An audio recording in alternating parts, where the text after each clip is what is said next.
The Kenya Kwanza government now wants to match every 2 shillings served by Kenyans in the informal sector with 1 shilling as it looks to overhaul the national social security infrastructure and ramp up savings. This comes just after, a week after, the Employment and Labour Relations Court ruled mandatory contributions to NSSF null and void. Brian George now takes a look at how this will look like. Barely a week after the Employment and Labour Relations Court issued a scathing ruling on the NSSF Act of 2013 and declared mandatory contributions null and void, President William Ruto has yet again signalled the impending overhaul of the 250 billion shillings National Social Security Fund, NSSF. The meager current contribution of Kenya shillings 200 a month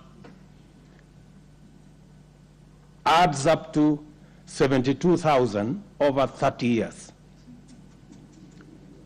There is no rate of return on earth that can grow this into an adequate pension. With only 20 out of every 100 eligible Kenyans enrolled in a formal pension scheme, the Kenya Kwanza administration now says it is devising a way through which it will catalyze the crowding of savings from those in the informal sector. To encourage those excluded to save, I will be proposing a national savings drive to encourage those in the informal sector to set up their retirement savings plan.